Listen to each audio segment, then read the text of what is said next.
Hello, BookTube. Welcome back. And this is the first of what will be many in a series of bookshelf tours. I started my channel a couple years ago, and that's how I began. I did the newbie tag 2.0, I think. And then I launched straight into shelf tours. But I've added a lot of books, removed a few. Talking back and forth with Steve Donahue, he thought it made sense to do, and he's doing one himself, as is Jason Harrigan and Todd over at Todd's Bursting Bookcase.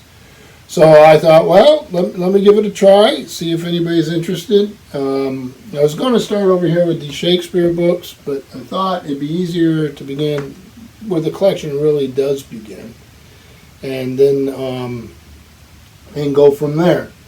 So right off the bat here, we have Nicholas Osler, Empires of the Word, A Language History of the World.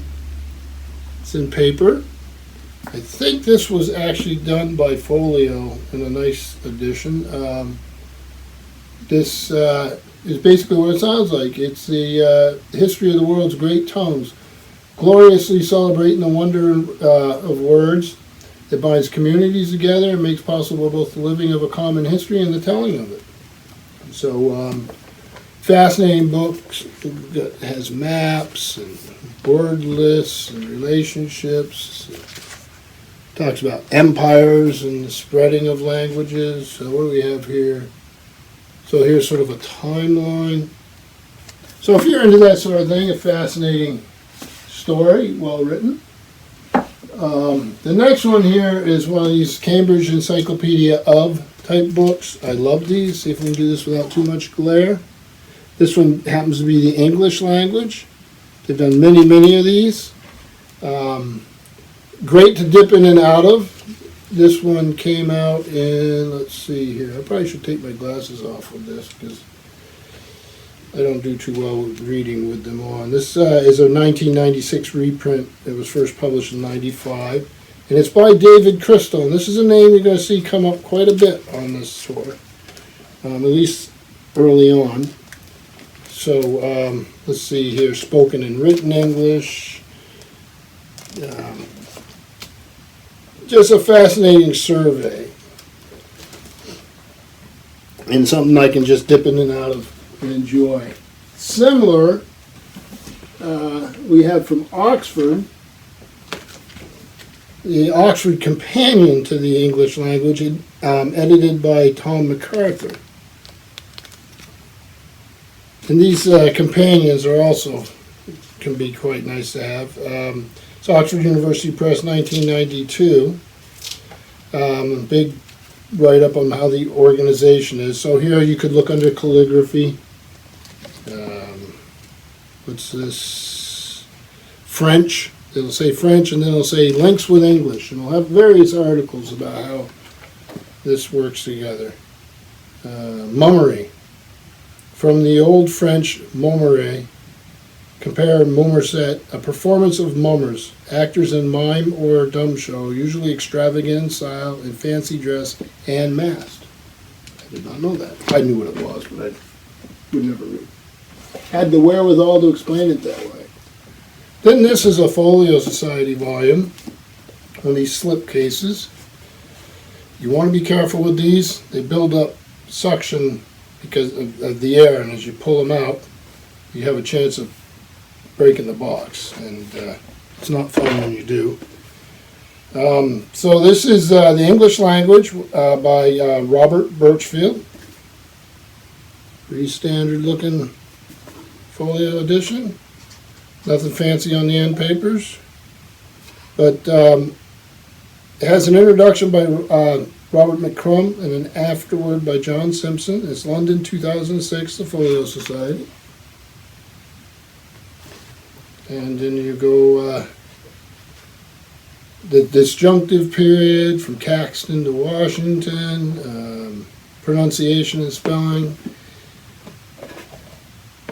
So you always have this tension between those who want to lock the language into concrete, both in its grammar, its spelling, and then you have those who want it to be more or see more of a living language.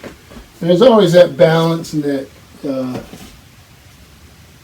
tension between the two groups. Here we have, again, David Crystal, who I mentioned on the English Language Encyclopedia by Cambridge. This is David Crystal's The Stories of English. This came out from Alan Lane, an imprint of Penguin Books, and it is this is the fourth printing of 2004. So English language is now accepted as a global lingua franca of the modern age, spoken or written by over a quarter of the human race. But how did it evolve? How did a language spoken originally by a few thousand Anglo-Saxons become one used by more than 1,500 million people? I need to work on my math there, don't I? What developments can be seen as we move from Beowulf to Chaucer to Shakespeare to Dickens and to the present day? So it's just that story, and he's a wonderful writer on language. I have another one here from him. And this is a little book of language. It's Yale. They do a whole series of these little books. They did one on archaeology by Brian Fagan. Nice little end papers on this. So this is, again, David Crystal. And so babies, budgies, and bangs. You know, it's more condensed look at language, because he's not only looking at English here, he's looking at world languages. Language change. Any of these that I've read, I haven't read all of these Yale little books, but the ones I've read have been excellent. So. Then an oddball thing from the folio. It's great. This is Bingo Boys and Poodle Fakers, a curious compendium of historical slang collected from the best authorities. Just a lovely thing. I do not have the slipcase for this, and I don't remember why. Here's the end papers. And the with decorations by Clara Mackey. This is London, the Folio Society, 2007, and I love the little illustrations.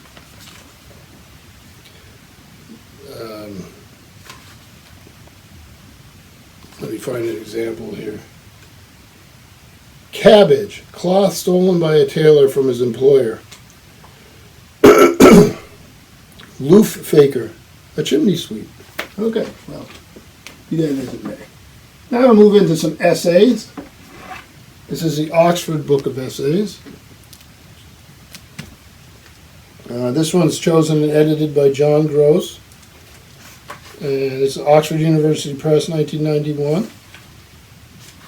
Start off with Sir Francis Bacon. Who else here? Sir Thomas Browne on Dreams. Samuel Butler on The Degenerate Noble. John Dryden on Chaucer. Jonathan Swift, Joseph Addison, Steele, Chesterfield, Benjamin Franklin. The list goes on and on. Charles Dickens, Thackeray, Trollope, Matthew Arnold. So you get some more.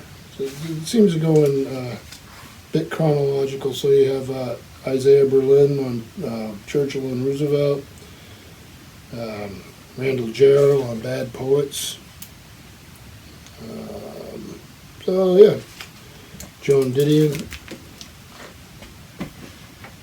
Next one here is a famous old book. This is the Norton Reader Revised. Really plain cover, used in universities. I like these. You'll notice I have a few more because it's a place to go for stuff that's passed the test of time. In this case, we have let's see, personal report. So, and in that section, you have Dylan Thomas, Memories of Christmas, Bruno Bettelheim on A Victim, Max Beerbohm, The Relic. On language, we have Ralph Waldo Emerson,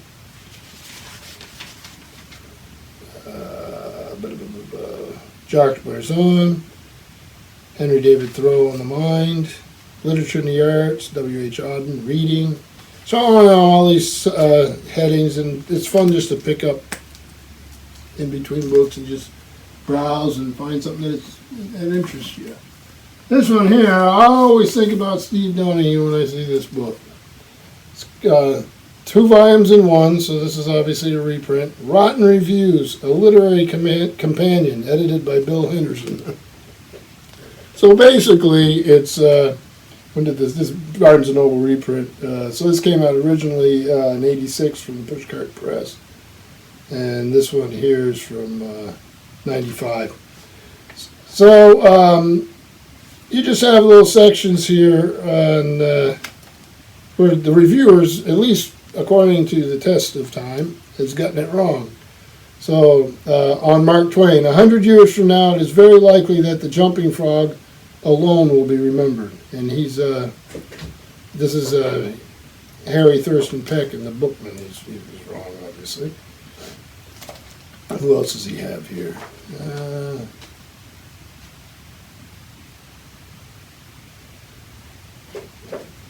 Moses and Monotheism by Sigmund Freud. This book is poorly written, full of repetitions, replete with borrowings from unbelievers, and spoiled by the author's atheistic bias and his flimsy psychoanalytic fancies. That was from Catholic World, so they had a dog in that fight. Next one here, and this is Why I Write: Thoughts on the Craft of Fiction, edited by Will Blay.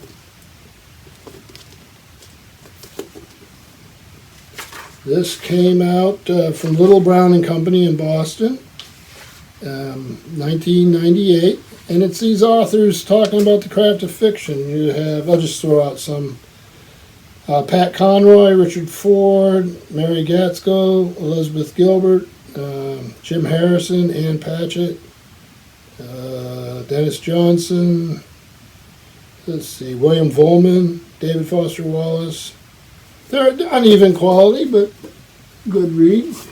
This is all standard. For some reason I have one without the dust jacket. This is The Art of Fiction by David Lodge.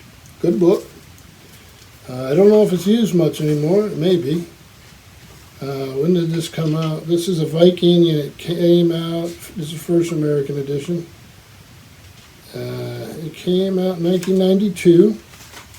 So Lodge is a novelist and also a person who writes nonfiction. So he has The Art of Fiction, the beginning, and he starts with a quote by Jane Austen.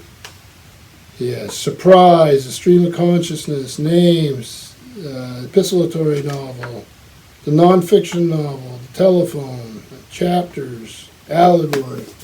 So this next one here, I love, again, to have these Nortons around. This is the Norton Anthology of World Masterpieces, 7th edition, Volume 1. Some of these can be complete, longer works.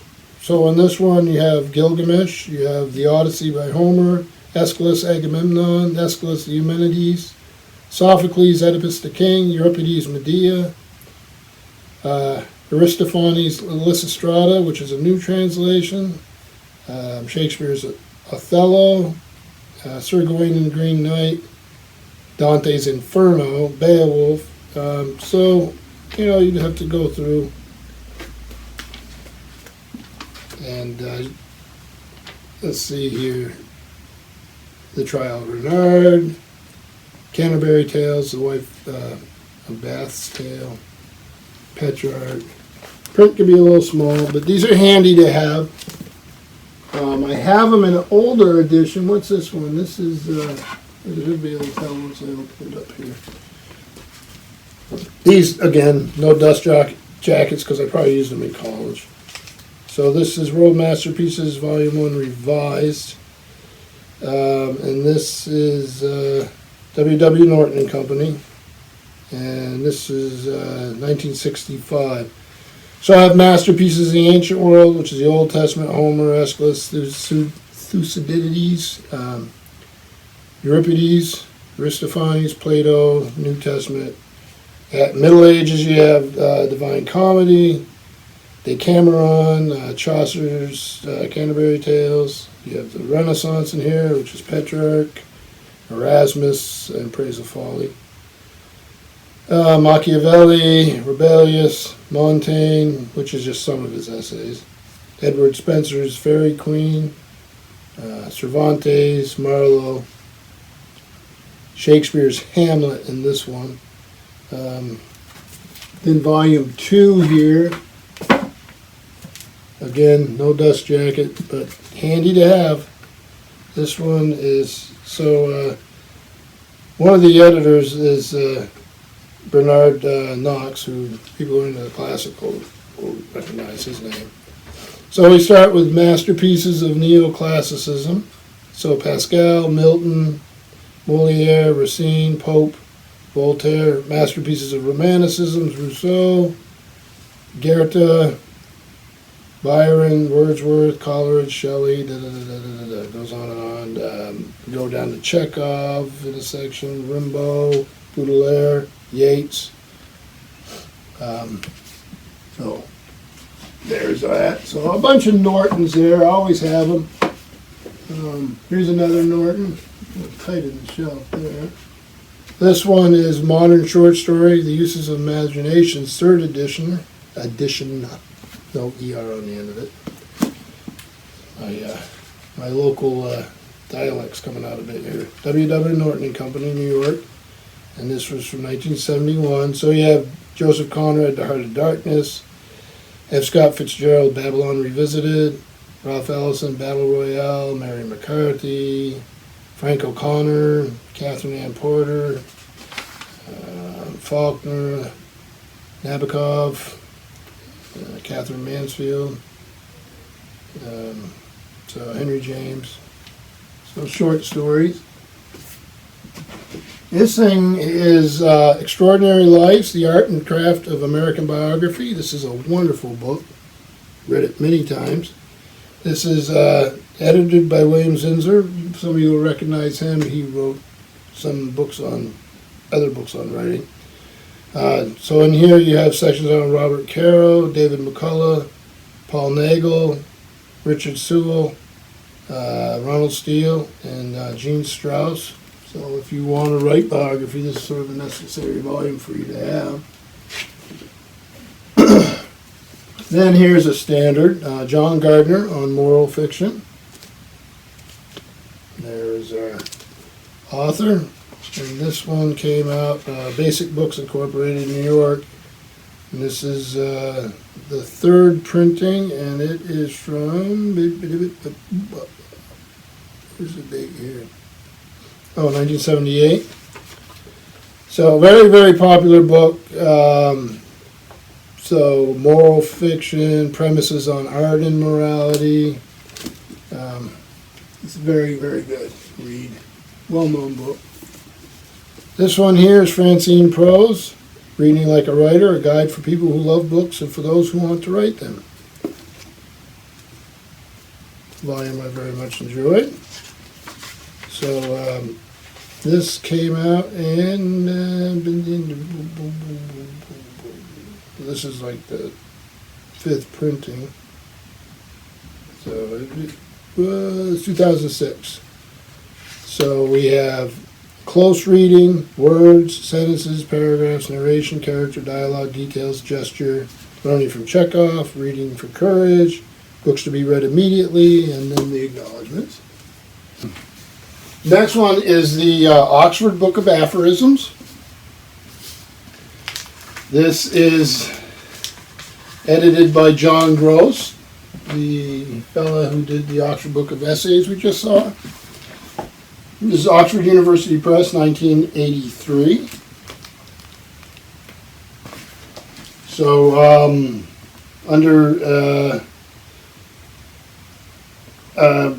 just under religion, God, who winds our sundials. Let's see. We recognize that flattery is poison, but its perfume intoxicates us. Those types of things. So fun to dip in and out of, as is this next one.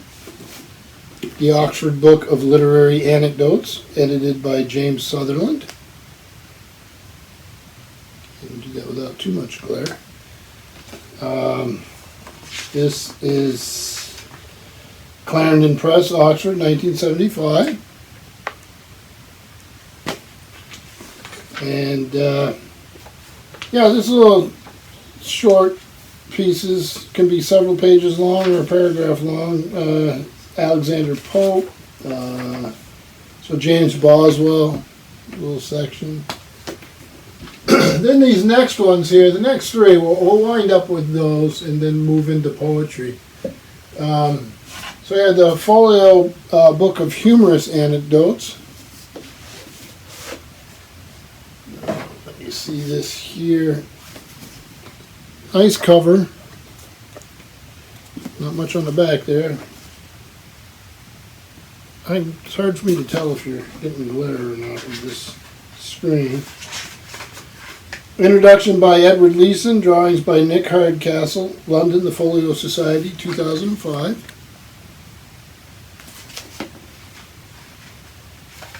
Okay, so here is a poster for the Theatre Royal, Kilkenny, Ireland, Irish Players, Saturday, May 4th, 1793, for Hamlet. So there's got to be some sort of humorous story there.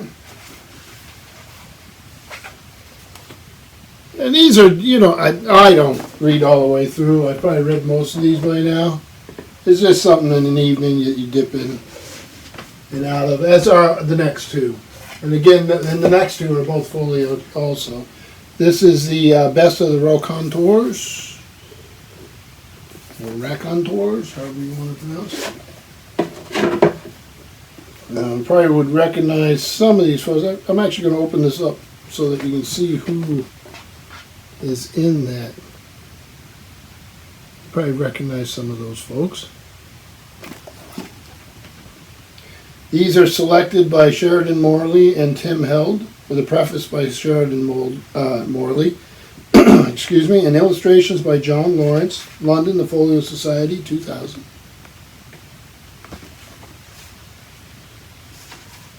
So here's one, Billy Cart Racing by Clive James. We have Mensa a Table by Winston Churchill. Educating the Mitford Girls. Who is that by? Jessica Misford. The Serious Misconduct of Coleridge's Wife by John Payne Collier. So just fun stuff to dip in and out of. And then finally, to finish this whole section up, I don't know if it's really a section, but the best after dinner stories. Again, one of these slipcase folio society things. Let's see. There's the cover. There's the back. This best after dinner stories selected and introduced by Tim Held, who we just heard of on the previous volume, with illustrations by Paul Cox. The Folio Society, 2003. Advice on Speech Making by Stanley Baldwin. Well, this is quite a...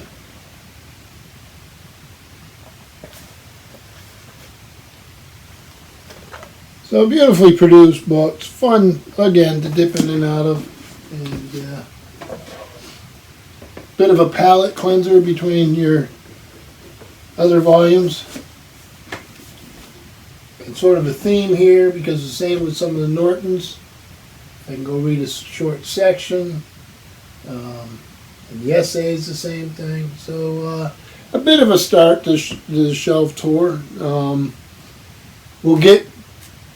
I'll get back in the swing of things here, trying to keep myself in the camera shot and trying to make sure you can see the books. And so yeah, we'll continue on. Thank you, BookTube.